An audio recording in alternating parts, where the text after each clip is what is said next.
I don't care what you say. We got the best intro, Amir. Yes, sir. That intro is fire. Shout out to our super producer, Prophet P, for the dope intro. And a big what's up, everybody? I know it's been a long time moving and shaking. Me and this gentleman here, the world's opened back up, so we're trying to make some, Hold on, some Amir. What moves. song is this? Girlie's on my jock for my dope intro. Ooh, damn. And I know it. Girlie's on my jock for my dope intro. Oh, shoot. That's EPMD. Yes, sir. Yes, sir. Girlie's on my jock for my dope intro. But to all our, followers, all our listeners, all the people who tune in every Monday, first and foremost, welcome. Happy Motivational Monday. I'm going to say that again. Happy Motivational Monday, guys. Look, we got a lot of beautiful things lined up for you this evening. But before we get into all of the particulars and all that good stuff, usually we started off by asking that man right there, the great, the one, the only. He goes by one name, by the way. That's how dope he is. Oh no, we're gonna ask you first today. How was your weekend? Okay, so the weekend in totality was absolutely great, man. To be honest with you, I really just chilled. I had a reflective weekend in the sense that I really just took some time to think back, to move some things around in my head, to make space for all the beautiful things that's to come. I say on here every week how important it is for us to take a moment and look at what we see, looking back from the mirror, which is us, right, our own versions of ourselves, and see what improvements we can make. And I had some really great conversations with some really good friends of mine who, to their chagrin, thought I had either forgotten about them or I wasn't, trying to check for them and all this kind of stuff. And I had to explain, and this is something that I hope y'all all take in and drink in. This is why I say it's important to check up on your friends. We're so sometimes self-absorbed that we forget that the people who check up on us may have things going on in their world and in their life too.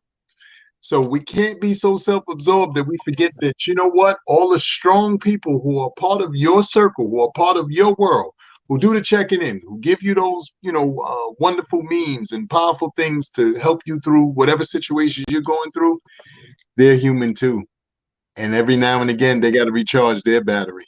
So check in on them, see how they doing. Don't always think that everything is about us or about you. It's about a give and take. So I had a really good weekend, in terms of that. And then, you come into Monday. I'm excited because it's the beginning of the week, man. And I'm always happy to kind of kick things off after going through a weekend where I got a chance to really rest and recharge my battery. Sometimes you got to just do that, people. Don't let this, we open. So you out here just running. Right. You got to recharge, bro. You got to recharge. I did that. Thank God I had a chance to do that last week, right after Father's Day. You know what I mean? And kind of today, is a charge day. I thought I'd be home, but these flight situations is so crazy. You got to get real creative. Like I'm putting out fires with other shows I'm producing and who's supposed to be where and what and when. So anyway, that's a mess. But yeah, man, that recharging is real, bro. Like, yes, sir. I always say, like even one thing about my line of work, even if you forget to charge, your body will crash itself down. Shut off. It's like anything else. It'll shut down. It'll just shut off, and the fatigue is overwhelming. And when you're really tired, that you're too tired to fall asleep. Hear me out. You ever feel that? You ever get so exhausted you can't even sleep? Like you think you're sleepy. You're so exhausted, and you'll lay down or get in a bed or a couch or something, like ready to plot, and you're just like this, like zombie world. And you're like, wow, the fuck, I can't sleep because you're cracked, your body cracked, computer's discombobulated, everything's going in the right direction, and it throws you off. And I gotta wait for the exhaustion to subside, for the sleep tired to kick in, and you can get some sleep. Which you better hope you got an extra day for that shit. You know what I mean? No question. So how was your weekend, King? Because like I said, I know you've got a lot of things that you've been lining up lately, and you're moving and shaking, and crisscrossing this country, not only like you said, putting your work in, but like you said, producing all these, phenomenal shows. Well, So I'll that tell was you your one weekend. thing. This weekend was very good. Again, like I said, one of those weekends where I couldn't wait to get to Sunday and Monday to recharge, and because tomorrow starts right back up again. So I was in Rochester doing my comedy takeover there Thursday night. Shout out to all the comedians came out. AG headlined it, did his thing, crushed it. Then had to go to Charlotte because we had shows in Gastonia, which is 30 minutes outside of Charlotte. And we had a Friday show and an 8 o'clock Saturday show. And now I got my girl Stiletto's there, Cool Bubba's there, and AJ's also on these shows. Now, AG ripped Rochester. I mean, he closed out about 45 minutes. Boom. We got to North Carolina. All of a sudden, we got to North Carolina. No. So, what's the mistake? Shout out to Stiletto ripping shit up. Shout out to Cool Bubba hosting doing his thing. But mainly shout out to this guy I'm about to introduce, our first guest. You know why? Because here's the thing. And he every time you come into these, what I call a 5-star promoter, this is why I try to be in my, following those footsteps, when you work with these people, because these are the people you have no problem working with again and again and again because they do the stuff the right way. The artists feel special when they get these, feel taken care of from A to Z, whatever. So no matter what, that guy can always call you back. You understand what I'm saying? And say, hey, here's this, boom, boom, boom. Now, let me tell you something. These guys are here from Up One Entertainment. It's called Up One Entertainment. CEO LB, his wife, his other staff workers, everything from sound to the staffing at the door, everything. A+, 5-star organization, and so I wanted to applaud him and bring him on because this is motivating in my line of work. You know what I mean? Like he did one thing that you don't get no more. I think we might have got this back in the 90s.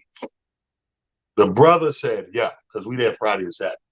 After Friday's show, all right, by picking up 12 o'clock, because we're going to lunch. I'm like, I don't usually eat lunch, you know what I mean, with commodity shit. I'm usually in the room, lock myself in the room, just work down, whatever. But I have such a good time. God done everything to this point of the point. I said, all right, man, I'm going to go. We went to a steakhouse, Amir. He didn't go to a regular lunch place where the bill probably would have been $110 or $90. Steakhouse. Ladies and gentlemen, CEO of Up One Entertainment. Yes. Fresh out of North Carolina. LB, what up? You the man, talent. You the man, brother. Man, we need more promoters like you, bro. Just keep telling the story, man. They'll come across. Keep telling the story. Listen, I'm going to tell a funny story, Amir. So I'm going to pick it up from lunch. So we had lunch. There's about 8 of us at the table, maybe 9, right? Now, everything you order on this menu is going to start about $40, right? This menu's so expensive. It got an appetizers. You know when something's going to be expensive when it says seasonal.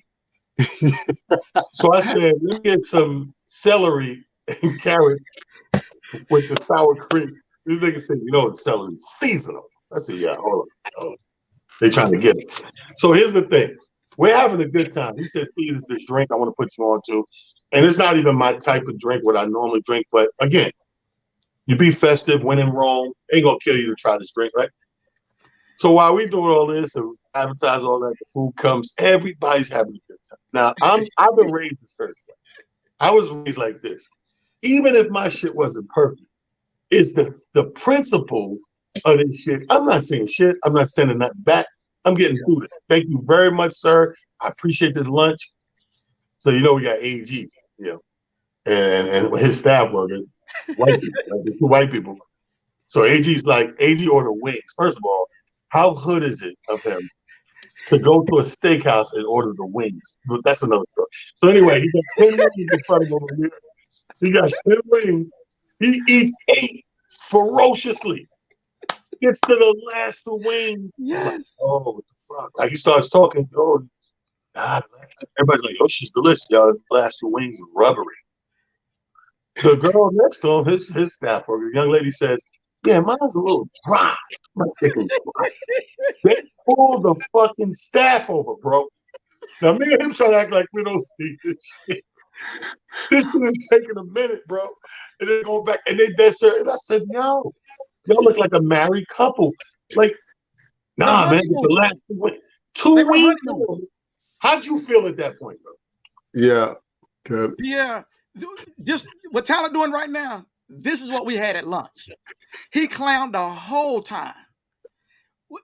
Honestly, I felt shameful for the other comedians. And then Cool Bubba was on the phone talking to the president the whole time. Oh my God. Woo. But yeah, I asked AG, I said, AG, now you mean to tell me 8 of them was good? It was just 2 that wasn't. Yo, put it this way: the bill started off at $6.75. By the time they got done with their 2 wings, a dry chicken, and his Coke without the lemons, I think we paid $2.50.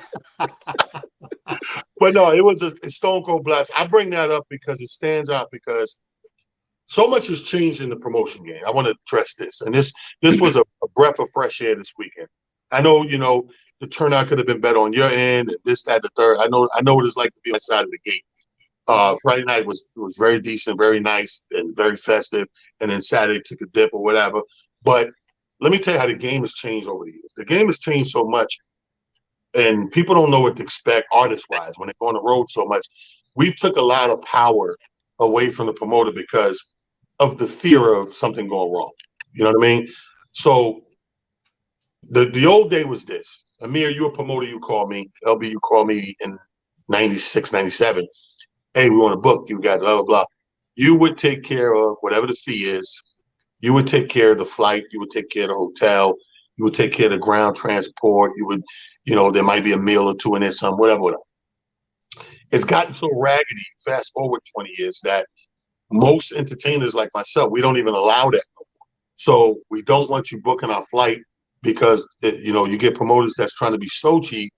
You're always on Spirit or Frontier where you got to pay $100 for a bag and it delays and uncomfortable, no first, all of these things. So we took that back, right? And then hotels, sometimes same thing. You're trying to save a nickel and dime here and there. So the hotel be a bad place, bad area, bad hotel, 2-star, whatever the case may be.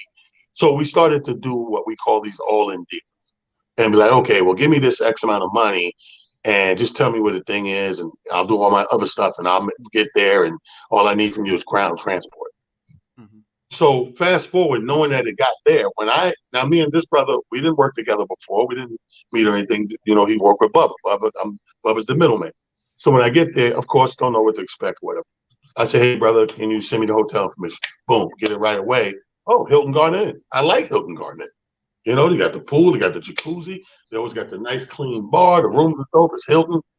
No problem. You get there, get in the room, you go to the venue. First of all, you get the time of the pickup, you get picked up on point, you get the other things you need, and your little section is over there. You got the fruit platter out, you got the shrimp cocktail, blah, blah, blah. You got the drink, you got all the stuff. So everything's a bat in 1,000. So that's why I said by the end of Friday night, I'm like, brother got lunch, he made reservation, I'm going. I'm not going to be the asshole guy, the one out, the odd out. So you go. And then when you pull up and it's a steakhouse, it's like, you're like, damn, I got a flashback of the old days. You know what I mean? The Def Jam tour and all that type of stuff. And I was like, we need more. Where are more of these guys? Don't get me wrong, they're out there, but the numbers are low.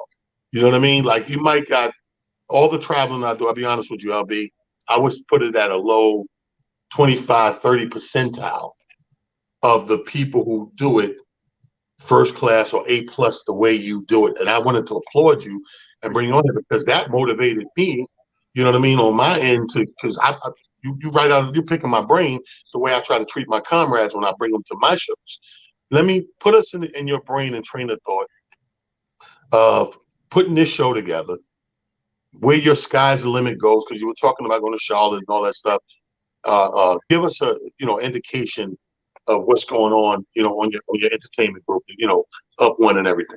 Well, the reason why I said Up One because I follow Al Heyman, and I watched what he did with doing shows back in the days to where he is now in boxing, and I loved it. The route he took and how he took care of everyone. And I said, anytime we do something, it's got to be first class. That's where I got the one. And it got to be up above what everybody else is doing. So that's how we came up with Up One Entertainment. Now, talent, what I wanted to do, because we don't get big comedy. I mean, we don't get a lot of comedy here, period, in the Charlotte area, unless it's Cat Williams, Kevin Hart, and you name the other big boys. But what about the people that's a little lower than them, better talent? Like I said on my what's the name on my Instagram, these were the greatest of the greats that I had this weekend. But you guys don't get enough exposure in this area unless you're on a big ticket.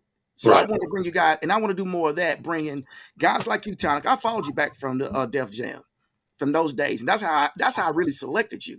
Because he was one that when I was seeing on Def Jam, I want to get to see him one day. I never got the chance until now, and I'm glad I met you the way I met you. Right. Yeah, you know, Talent. It was. I wish I'd have had a hotel room there, because shit, man, just the comedy alone, LB. Man, I tell you what, when I dropped him off at the airport, Pierre, I almost dropped a tear, man. I'm like, damn, my best buddy get ready to leave me again. Yeah. But you know what? So to your point, LB, just to follow up and piggyback on Talent's question, I understand you're in the promotion game. To your estimation, how have you seen that game change in ways that are either good or bad, which is why you operate from the space and, in the headspace that you do?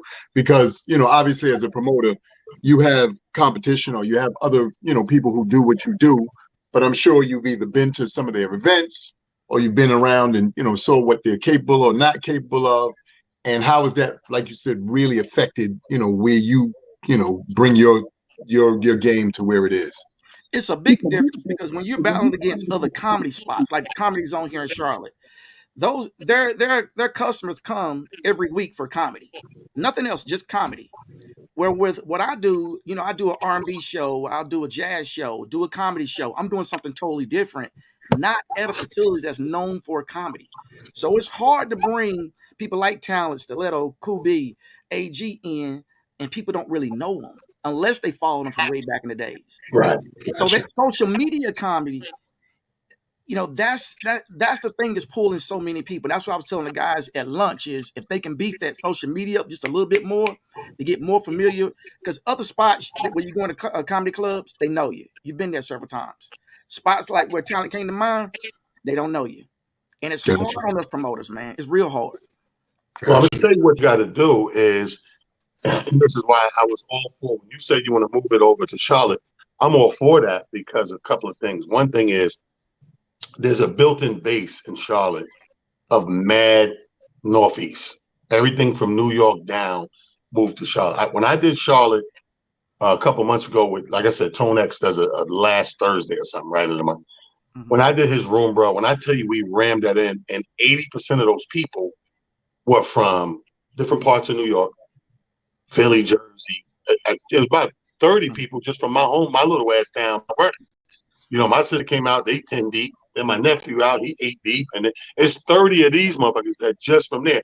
And since my whole career, Charlotte has been one of my top 10 spots. Meaning, when somebody brings me to Charlotte, we do numbers. When I did the Comedy Zone, 5-show weekend, sold out 4 to 5 shows. And even the Sunday show was like maybe 40 people from selling out. So, you know what I mean? So that market is there and they know.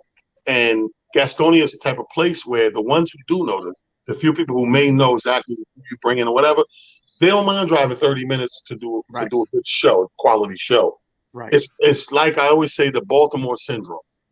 People that know the DMV know that people in Baltimore, people in DC are not going to go to Baltimore to see a show, but people in Baltimore will go to DC every weekend to party and see shows. So it's that type of syndrome or whatever case may be. But I'm still proud that you brought that level, of comedy in there. And we, we showed our ass. We did what the fuck we were supposed to do. I mean, we had more laughs than a little bit on and off stage. And I just wanted to applaud you, take a minute to applaud you, to tell you, to push you to keep going. Because first of all, you look good in that motherfucker. It's just comedy apparel. That's first. I put them in a little bag together, man. Did you like the calendar? Yeah. I'm gonna say this, people.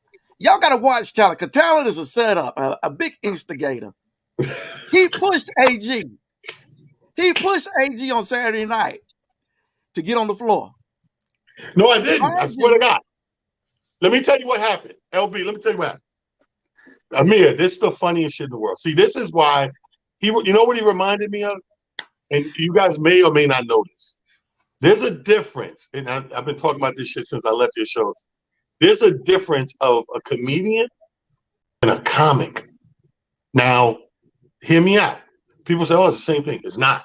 A comedian has a natural funny ability to pivot and adjust depending on what the fuck going on. The chandelier could fall, the light could break, the sound could be. A comedian adjusts, and a comic has sort of a monologue that the script that they do, that they know that it's almost impossible to deviate from. Even if they deviate for a second, they got to go back in that monologue where they're uncomfortable. You know, all hell breaks loose. It's the equivalent to everybody can't drive a stick. A lot of people drive automatic because it's simple. That's the comic. It's written right there. Aura, D, N. So you know where to put it to do what you need to do.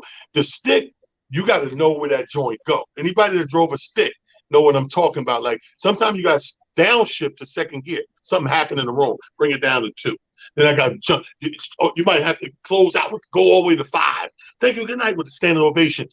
That's the equivalent of people who drive the automatic and the stick. Now, what happened with AG case? Amir, swear to God on my dead mother and father. This is why I know he's a comic versus a comedian.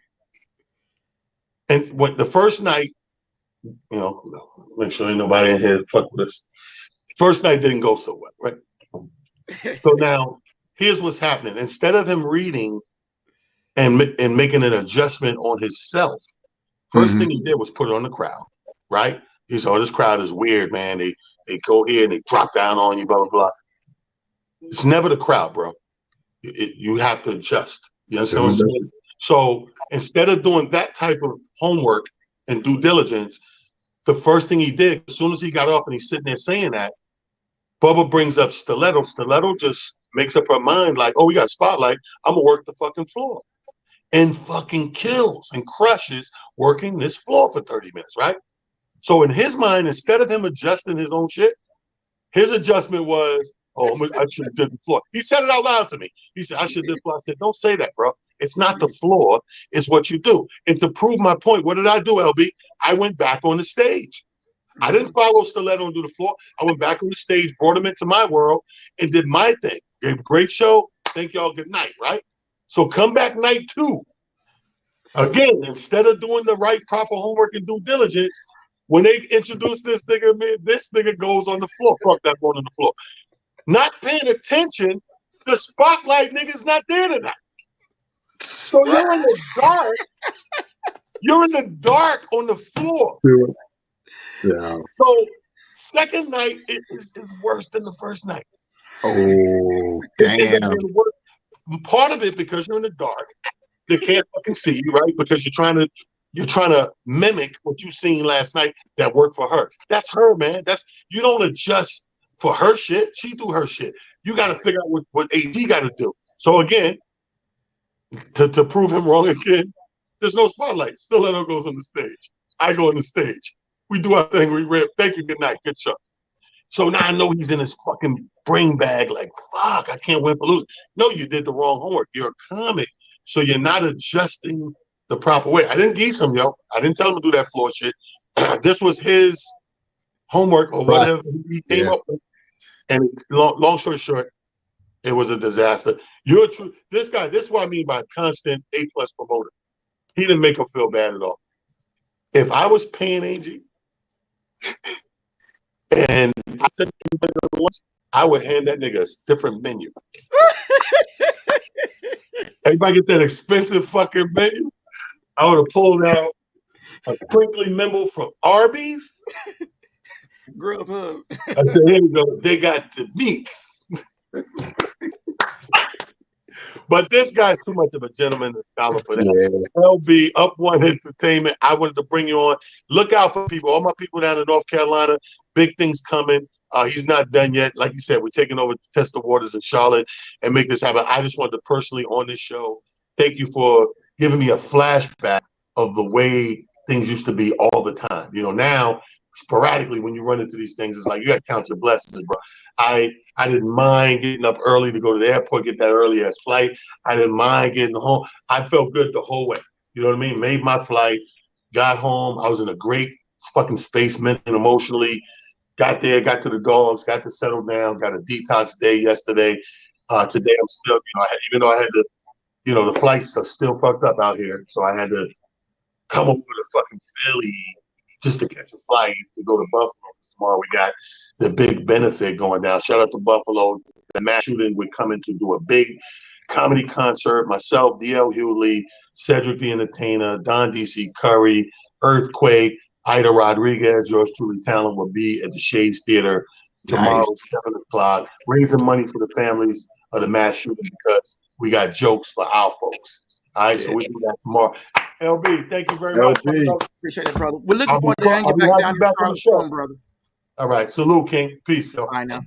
All right, have a great one, LB. Yeah, that's my dude right there. A+, first class. And it's sad, but there was a time where we took that for granted. It was just everything was dope all the time, everywhere. And then it became a time where the more and more, I hate to see it, like people want to take that entrepreneurial leap and want to become promoters. Let me say this to all you guys out here and girls out here who think, oh, I want to throw some shows, I want to promote. Ain't nothing wrong with that. However, please do your due diligence. Do things the right way. Don't what we call nigga business. Don't nigga business it. Don't chip it piece by piece. Have your ducks in a row. Do your due diligence. Know what you're doing. This guy right here, you're doing 2 nights for him, but you was paid in full halfway through the movie. At the end of the first night, everybody had this shit. You in your hotel, you got your money, boom, boom. All you got to do is be ready for pickup tomorrow, do it all over again, game over. Nice. A lot of motherfuckers, Amir, you'd be surprised how many niggas hold on to your money to the very, very last, trying to find something to deduct. You sat down. What? You sat down. I got to take $100. So you'd be surprised at that shit, man. But no, this guy was. We got to applaud. You know what? I want to touch on something that you brought up, though. With that, which is motivating. For those of you who heard the story, the talent said about AG. You guys have heard me say this many times here on our Motivational Monday. That reminds me of what I say to everyone: please make the adjustments to win your championship. Y'all don't be out here trying to use other people's playbook, because that's not your job. Your job is to use your playbook.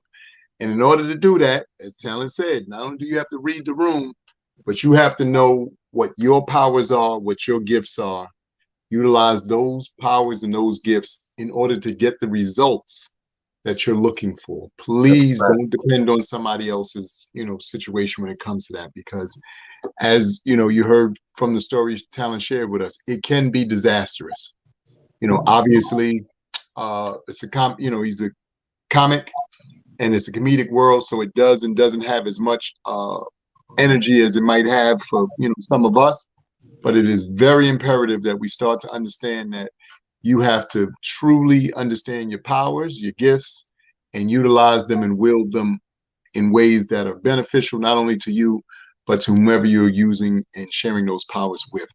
So I thought that was a real important point to make, piggybacking off of what you shared with that story. So, absolutely, absolutely, man. Applaud that, brother, man. And so let's shift gears. Here's the funny thing. So obviously, the biggest thing in the news is Roe versus Wade overturning the abortion thing, and I was laughing yesterday having a drink with Rick in the bar, and I'm like, everybody's in the uproar. I'm like, it ain't bad news for everybody. It's good news for the gold digger. So that's a true story. The gold digger, you got to keep this thing.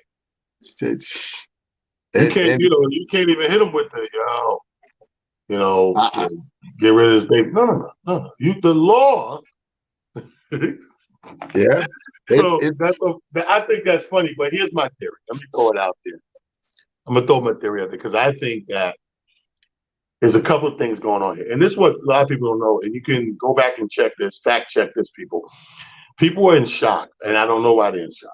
If you go back to the debates with Hillary Clinton and Donald Trump, he was asked a question about, okay, you guys, whoever's elected, you have the power to nominate and bring in these Supreme Court judges. What type of judge would you bring in XYZ? And Donald Trump said, without stuttering, clear, verbatim, well, the judges that I bring in are going to be pro-life. Listen to that. He said, the judges that I nominate and bring in will be pro-life. First and foremost, they will be pro-life. People ain't been keeping tab because we tap in and out as Black people, as minorities when it comes to politics, but I'll get the tab for you. This president brought in 3 justices in his little one term. I've known motherfuckers that had 2 terms, they ain't bringing 1. This motherfucker brought in 3 in 1 short 4-year term. Now, if you do the numbers, take away those 3, you have a split house in the Supreme Court. You have 3 for, 3 against. But guess what? Those 3 he brought in makes it 6-3 now. And this is how this happened. Just give people little facts that may or may not didn't know. You know what I mean? To get political, whatever, when everybody stays motivated. But just a little fact. Now, going back to the realm of comedy, right? I had a chance. I spoke to you off air. You didn't have a chance to watch these couple of things. But one of the things I had a chance to watch day before yesterday was Snoop Dogg has a comedy special from, Netflix. Is a dope festival that they filmed and put on Netflix called, Snoop Dogg Fucking Around Comedy Special. And shout out to Snoop Dogg. Anybody that does anything comedy, use their likeness and their power, do that. You ain't nothing but helping the game. Thank you. Love you. Boom. Thanks for shining a light on this thing that we do. Now, people that didn't see it, let me paint the picture for you. It was kind of like a comedy special / late night talk show, the way he had it set up. Snoop comes out in the beginning. He's talking to the crowd. He's playing a couple of music with DJ Pool. Then he goes over to this sitting area with the couches. A couple of chicks over there, dudes. They sit down. They smoking weed. They drinking, and they're introducing one by one. They got 6 comedians that we all know. 6 named comedians, I like to say. So, comedian number 1's Cat Williams. You got Cat. You got Melanie Camacho. You got D. Ray Davis. You got Donnell Rollins. You got Mike Epps, and you got Guy Torrey. Those are the 6. Now, I'm not going to go into the names because they're all friends. So I don't want to get into that shit. But I would say that made me laugh. 3 out of those 6 had what I would call a good set, But it was a great thing for the culture and for the game. So if you haven't seen it, it's not a horrible thing. I always say with something horrible, I tell you. But it's worth the watch. It's good for the game, more importantly. And I like that everybody came out there. And, after you do your set, Amir, you go and sit down on the couch with them, and they talk about how they met and cross paths or whatever. So I thought it was dope. You know what I mean? You got to watch it when you get a chance. You know what I mean? Yes. Any programming you had a chance to watch? Yeah. Since the last week did our Motivational Monday, I watched the Netflix one you suggested with Adam Sandler, Hustle. And boy, oh boy, was that a dandy. I try to tell people, like, it's funny. We do our sports talk show, I've had the opportunity to do a sports talk show with you guys from time to time. And, you really take into consideration all that we do has some sort of sport energy to it, life just in general. Because not that you're in competition with anybody other than yourself, but the idea of, as I stated a little while earlier, just winning your championship requires to something else that you touched on earlier, making moves and or making adjustments so that in the final analysis, you come out with the win and or the end result that you're looking for. And after watching Hustle, man, I was blown away, not only by the amount of NBA players who made cameos, but just honestly the energy and the thought behind the documentary or behind the movie, and how it really should empower and impact anybody who has an opportunity to watch it. It was just so well done. It was incredibly cool to see somebody go through the process of ups and downs, still in the final analysis getting the win just based on staying the course. Because a lot of times, most of us start our races or our journeys, and we don't stay the course. So just before you get to the point where you either win your championship, you get whatever the payoff is, we quit. And a lot of times that's really where it goes left for everybody. And it's unfortunate that we don't understand that it's the stay in the course, it's the belief, it's the knowing what you know. Because sometimes even the people in your circles or the people in or around you, they're not always able to have the same vision that you have when it comes to specific things. So you have to know that even though your friends, even though your family, even though your coworkers, even though the people in your circle can't see what you see, that does not mean that you give up on your dream or give up on whatever it is you see as your end game, because you know what you see. And trust and believe, after you get that goal or whatever the prize is, trust me, those same people will be right behind you with the cheering and the clapping and everything else. And it's unfortunate that as a community in general, that's what we do. Because if we understood that, as my mom says, a rising tide allows all boats to rise.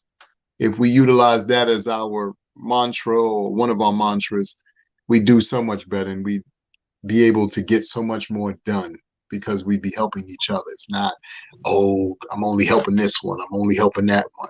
It's helping everybody. Because let me say this, my mom said the same shit. That's crazy. But it's crazy how, you know what I mean? That's the culture. I love the movie. You're right. It did give a sense of motivation. For me personally, it was his personal drive. And this is what I took from the movie. He's all of us. We've all been in a place where we get so stuck. And I was just talking about this, believe it or not, with my Uber driver going to the train. We all get in a place where we kind of get stuck in a crossroads of what we think we have to do and what we think we're capable of doing. And sometimes that thing that we think we have to do will override us even trying the thing that we know we're capable of doing. It never gets done. And he had to fight with that, because he went from, back in that, remember the father who owned the team, for the people that didn't see it. He's a scout. He's an NBA scout for the 76ers, but he's very tight with the owner of the 76ers that he scouts for, almost like a son that he didn't have. He's tight like that. So when they're in a board meeting and he says his opinion, and then the actual blood son says something to kind of contradict that, he backs down. And then the father comes and grabs him and puts him in the car, have a meeting with him, was like, why did you back down?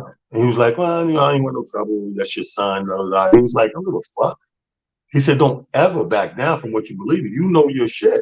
So you have to stand by your shit. And that's the problem with a lot of us. A lot of us don't stand by our shit. So when you watch this movie, he goes from that guy, which most of us are. We show up for somebody else's company or corporation on a daily basis and bust our shit and clock in and clock out and put the blood, sweat, and tears in. But he had to get to a place where he finally had to say, yo, fuck you. Like, he had to go, he already gambled, putting his own money on it, betting on it. And when it got to the point where it was like, nah, it ain't gonna work. And dude looked at him trying to play him, was like, I'm not footing the bill. He's like, I didn't ask you to foot the bill. He said, I did that. He said, but you know what? Fuck you. Fuck the Sixers, fuck your team, fuck blah, blah, blah. I'm going, because this is a man who had bigger aspirations than being a scout. You start, here's what I tell people. This is where people get lost. I'm not saying don't get a job and don't work for a company. I'm not saying that. What I am saying is, not for everyone, but for most of us, that job is a stepping stone to set you up for that thing you've been waiting and working on. Let me say that again. That job for most of us is a stepping stone to work on for what you've been working on to get from point A to point B. It ain't no different than there's a lot of comics that have an agenda. They don't want to do stand up the rest of their life. I'm not talking about myself because I do. I love stand up. This is why I got into it. I was called to do this. So, but there's that other guy who says, oh, I'm going to do a little stand up, be funny, get into the movies. I ain't looking back. Right. Or a TV sitcom or whatever his other goal is. So that's what the regular corporate America is for a lot of people as well. However, this motherfucker is a scout. He don't want to always be a scout. He kept telling you through the movie. He wanted to get into coaching. So he's using that to get to that. And the father grants him that. And then the father dies. And then the son takes over. It's like, nah, I need you to get back to scouting. He's like, I don't want to go back to scouting. So eventually it turns into fuck your company, fuck your job. And I totally get it and understand it. Yeah. You understand what I'm saying? And that's why I took from the movie, because it was so relatable, because I am working for, let me think about, I got to think about how many jobs I have, but my main 2 or 3 jobs, I'm putting that time in, bro. I'm putting that time in, but then my ship sails in, it docks in. And I'm like, I know what my calling is. I always knew, as a little boy, I knew my calling was comedy. Did I understand it completely? No, but I knew it from early on and watching what we call comedy. I just thought it was these older guys doing it, and it was a hobby when you retire, blah, blah, blah. So fast forward, I'm at this job. And this job, here's the thing. Most people get jobs with nowhere to go up. Ain't no upward where to go. You're just stuck wherever. My job had nothing but room to go up. And they love me. And I got 6, 7 years in there. And they just kept, they were going to keep doing this shit until I ran the whole shit. I was that guy. I'm not going to front. However, I knew my calling. So I stayed there as long as I could until I couldn't do both no more. And that was very quick. That was barely a year in comedy. I did real remedial math before I quit. I said, you know what? All I cared about is keep paying this rent, my rent. If I could pay my rent, everything else, if I got something stable that equals the rent, which I did, I was hosting like 4 different rooms, which came up to my rent. So that was covered, right? So I'm like, all the other gigs and things that I do will pay laundry and food and cable, and my son talent was on the way, and all that. And that was the simple math I did. And I said, okay, T, you got to leap now. Don't wait till you're too tired or whatever. Leap. And I leap, and it worked for me. And it probably ain't gonna work for everybody. Maybe everybody timing or whatever. So I don't know. But it worked in that essence for me of what I tried to set out to do. But that's what I got from them, bro. That shit was crazy. That shit was crazy. We got another guest coming in. I don't know if he's in yet. Let me see. Let me check my text. But my good friend Hamburg, Alonzo Jones. Yes. One of the funniest, vets of this shit. Is going to be joining us momentarily. And now, when he finally gets in, I'm going to shift the gears, because I seen Hamburger. We did Father's Day. We did a brunch show together. First show I did Father's Day was a brunch show in Mount Laurel, right? So we're talking. The first thing he's like, T, did you see the Martin reunion? And I'm like, nah, because I was impressed for one, but more importantly, shame on me. I wasn't a big Martin fan television, even though I know he was kind of he was missing sketch with sitcom, but to me, it came off too slapsticky for me, so I wasn't really interested in it. I mean, love Martin as a comic, love him as an actor and all that. Big Martin fan, but for some reason, came into the show, the sitcom show, Martin, a little late, and I would watch it and sporadic and laugh at. He do have some classic joints on it, right? But I just wasn't a diehard like everybody. So I'm like, no, I didn't see it. And he was like, oh man, you gotta see it, blah blah blah. And so now I watched it, right? And now I understand all the stuff he was saying. Ladies and gentlemen, welcome to the show. My mentor in this comedy thing, and there were 3 dudes that, well, I gotta say 4 dudes. Rest in peace, Monteria Ivy, Terry Hodges, Who's the other one? Terry Ivy, Terry Hodges, this guy right here, Hamburger, and JB Smoke. Give it up for Alonzo, Hamburger, Jones. Bring him into the living room. What up, though? Hamburger. What's going on? What's going on? Hey, how's everything, sir? I'm good. So you ain't paying the light bill? I'm just gonna sit in the dark, right? It's got a shine in the back. Oh, okay. Camera 101. Put that shit in front of you, Leroy. you got the light behind him and shit. Well, first of all, welcome to the show. Motivation. Yes. You know my man Amir Silly. Remember Yes, Malik? Hey, how you doing, Hamburger? What's going on, bro? I'm good. I'm good. Good to see you again, sir. My I met you at the comedy joint they did in Brooklyn when y'all were at the what you call it? Didn't he come do the show in Brooklyn at the Polygon? Yeah, no, not in the Polygon. Oh, the diner? King's Theater. The King's Oh Theater. yeah, Kings. Yeah, The 30th anniversary. I Uh-huh. put my mentor on that joint. Yes, Yeah, sir. I left a good memory. I see you remember me. He was like at the yeah, okay. I couldn't think of the theater. Yeah, Yo, great impression I left that night. Okay. Hey Ham, thank you for a few minutes, man. First of all, I gotta go. you put the bug in my head, so Yes, I had sir. to go watch it. So I got a chance to see the Martin reunion. Everything you said was on point. First of all, Okay. Hammer was like, "Bro, man, couldn't make it through the window." You was right. Hey, you ain't say that, did you? He really could, but he made fun of it, so I guess we can say it. But no, I thought now this is coming from a guy who's not an over the top Martin TV sitcom fan. I'm a fan of Martin and everything he do, but for some reason I wasn't into that. I loved it, bro. I loved it for two major reasons. Okay. One, we need more of applauding ourselves. Yes, sir. And recognizing what we did in history. That show is historical. Yep. You understand what I'm saying? And it meant a lot to the culture. And for them to come back and go over it and recognize what they did for the culture blows me away, first of all. Right. Second thing that blew me away is for those of us who followed the whole thing and when it wasn't renewed and it went off the air officially and all that, there was a turbulence between him and Tisha Campbell, and some sort of sexual harassment, whatever the case was. So I was happy that we got to those two to a point where they could come back and sit right there and get past that, because everybody needs second chance. And I'm gonna give you my theory on that sexual shit. This is some shit I want to change in the laws. I'm gonna go to my council people in a couple of weeks and present them with this paper. But I'm tired of sexual harassment with people who probably had some dealings with each other at some point in time. I don't think you should be able to use sexual harassment. Harassment, yes, not sexual. If I used to fuck you, I'm just gonna say this. If I used to fuck you, do you feel me in this? If we used to fuck and we don't fuck no more, and I just do shit, and you're like, nah, I'm not fucking with you, whatever. Okay, cool. I might be harassing you because I'm thinking there's a possibility, whatever, and you're shutting it down. But don't hit me with sexual harassment, bitch, because we're already fucked. Yeah.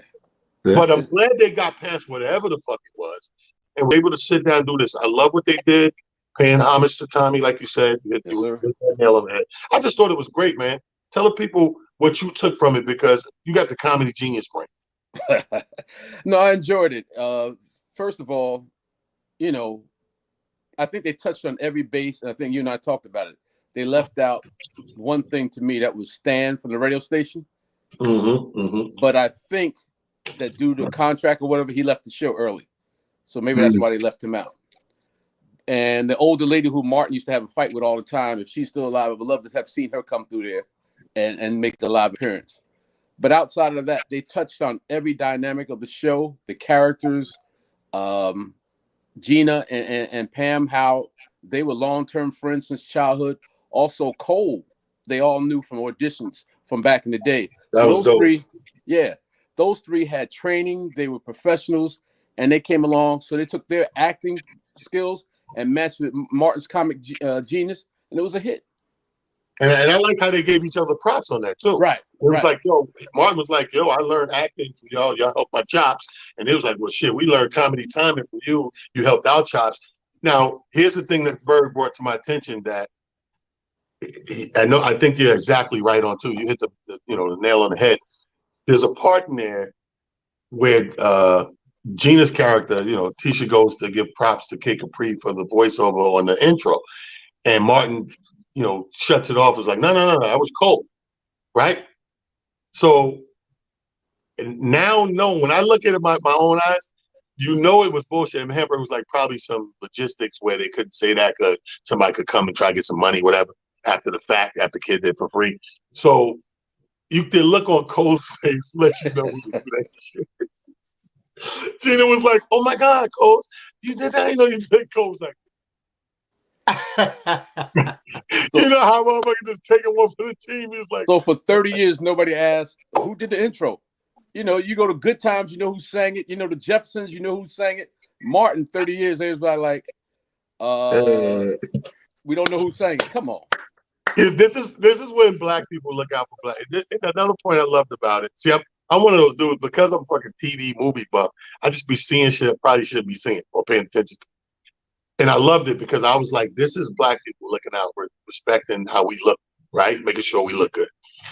So they bring in our favorite character of all time, Florence, for the Jeffersons. Now, first of all, I had the honor doing her birthday with the New York Kings before COVID. So they bring her out because she was, I love how they brought the guest stars out. Oh, we had this one on the show. We had this one. That was great. So when they bring her out and sit her down, she's an elder lady, but she's still got a faculty. She's talking whatever. So it's a little slow thing to sit her down, put it down. Now, recognizing that, because you can't take away the intro, but they took away the outro. You understand what I'm saying? We're going to minimize. Probably help her up. Yeah, and we're not going to show shit because I don't care how long it took or whatever to get you out here. We're looking out for us. Right. You know what I mean? And I like little shit like that stands out to me. But like you said, I agree with everything you said, Hammer. Also give props to Afion. I think he did a great job hosting because he didn't come out too comedic. He wasn't too funny. He played the role right. He asked the questions and laid back and let them do what they had to do. I like Afion, man. Afion, he got levels to his shit, and I like that. Like, remember, he started out with dancing and everything. This motherfucker was doing backflips and spins and windmills, and the next thing you know, what's up? Nigga had jokes. You know what I'm saying? So shout out to him and applaud to him as well. But no, I just wanted to bring you on and talk about that because when I watched, I said, damn, this motherfucker hit. Just describing it to me, he was hitting the nail on the head 5 times. So when I sat down watching it, I was like, this is really good. Because if I think it's really good, and I'm not even follow the show, you got people that follow the show that know verbatim, word for word, the episode. I'm not that guy. And I still enjoyed it and took a lot of positivity from, and kudos to them, man. You know what I mean? And I had a good chance to work with Martin, good chance to work with, Carl Payne over and over again. And I just thought it was some dope shit. You know what I mean? So thanks for putting me on to that, my brother. And you ain't work with Rich? Yeah, but I'm talking about the main, character. The main. Okay. We work with everybody. We work with Tracy, Hustle Man. We work with Bruh Man. All those people that came and go. I mean, there are a lot of people on that show. When they was going through the episodes, Tommy Davis, like we work with all those guys. I'm trying to get Tommy to come on be Wednesday. I like the way they showed how Tommy improvised that little Vernell piece. That was amazing, man. And how many times Martin broke character? My funny part was when Martin comes out and starts sing battling Jodeci. Yeah. Jodeci. And when they say like they didn't let them know they was gonna do that, so that made it even more funny. It was a real battle. Right? You think you're out to Martin fucking up your show. And you're like, oh man, But now it made you go back and watch all these scenes and see, man, really enjoying it. I tell you one thing, I will watch more episodes in syndication now that, because there's some things in there that I'm saying, I gotta see this, I gotta see that. Thank you, brother. Tell the people your social media handle, man, and where they can find you. What you got coming next? What's your next show? Instagram, Comedian Hamburger. This Friday I'll be in Louisville, Kentucky. And then Sunday I'm off to King's Dominion. They got an outdoor theater there. and I'll be there with Shucky Ducky and Chris Thomas and a few others. And then next week, I'm in Cleveland, Ohio. You know anything about that? I heard they got a Def Comedy Jam reunion in Cleveland for 5 shows at the Improv, the Cleveland Improv. I think it's Mike Brooks, it's Bruh Man, is Chris Thomas, Angus Black is hosting. It's crazy. Who the other dude? Oh shit, I'm on it. Yes, sir. Ladies and gentlemen, my good friend, brother Silly, let me tell you about this dude, man. We had a show. Man, salute you. Thank you, man. That's my man, Hamburger. Alonzo Jones, man. Look, brother, like I said, Amir, 4 guys I consider mentors are getting me going in the right direction. Terry Ivy, not in that order, but obviously first it would be JB Smooth, first guy to put me on stage. Hamburger, who I seen in that room at the Lady I, 241st Street, White Plains Road. Yeah. I remember looking at Hamburger Franz in Sky and Carlton and be like, that's what I knew I was funny, like just off the cuff and snapping. I was like, that's it. I gotta learn. And instant mentor. And you got, the other 2 is Terry Hodges. The other one, Terry Hodges. So those 4 guys made it happen for me. But you get a chance, you have to watch that because it's nothing come out that. You know what I mean? And the way they didn't have a problem talking about each other and complimenting each other and all that. And that's what we got to get to, people. The biggest thing you take away from that, if him and Tisha could sit down after all the turmoil, because you got to realize that cost the show, bro. It did. It really did. Syndication, nice syndication purse, but that ended the show way before it probably was ready to end. That's a Friends or a Seinfeld. That's a 10 season. 10 years. Yeah. They did 100 some episodes, 5 seasons. And to your point, again, it goes to show you, like you said, there are ways for us to look for motivation in just about anything and everything that we encounter. Everything in point of view, everything is a moment and deciding whether or not or what it looks like to you and from your perspective. Right. But I challenge, each and every person who's watching this. I challenge each and every person who's going to watch this and who's going to listen to, what we talked about today. Find the positives that you can in everything. Don't get me wrong. There's going to be negative. There's going to be, other things. But you should really train yourself to try to find the positives in just about everything that you find yourself encountering. Because the one thing about finding the positives in a lot of these things, you'll continue or you'll put yourself on a pathway that'll allow you to continue to find positives and continue to experience positives because of just that simple little trick. And I encourage everybody. It's not easy. It's something that you have to work on. But I promise you, if you get that trick down, life will start to seem to be either so easy or so nice and dope to you that you will just be trying to figure like, well, what happened?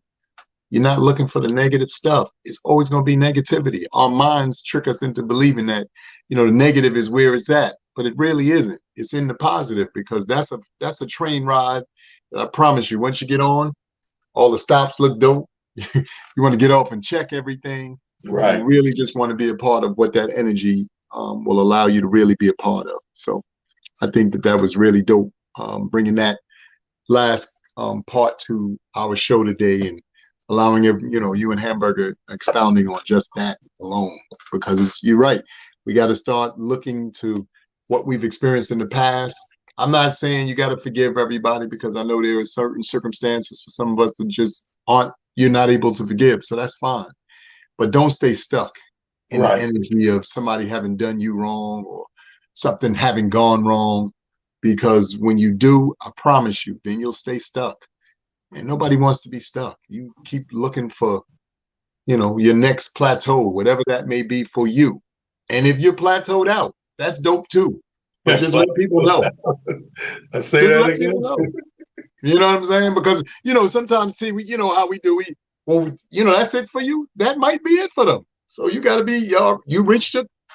Salute, clap for you and all that. You know what I mean? So. Yeah. No, I like that. I like plateau now. It's funny.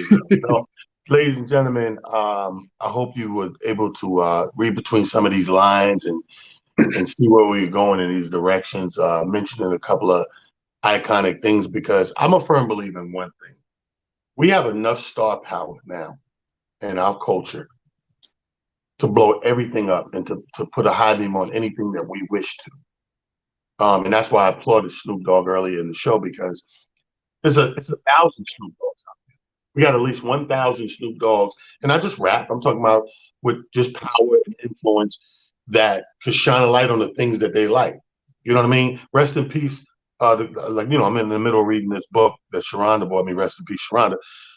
Blood in the Garden, and it's a book that's telling the story of the '90s Knicks, and all the moving parts in there. And I just finished a chapter 9, which kind of, or 8, that kind of focused and gave you some background on Anthony Mason, the late great Anthony Mason, and how he made a name for himself in the trials and tribulations that he went through to get away.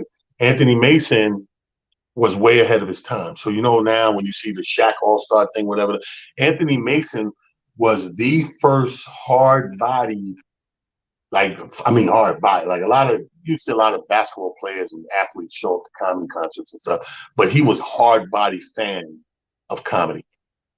I mean, if you would have went to Anthony Mason, the type of guy, if I went to him back then and, hey man, give me 20 grand, man, want to throw this comedy show without nothing, peel it off. Oh, who you gonna get, T? It's gonna be crazy. But he loved comedy so much. I remember us taping in the Academy Theater before they did 42nd Over.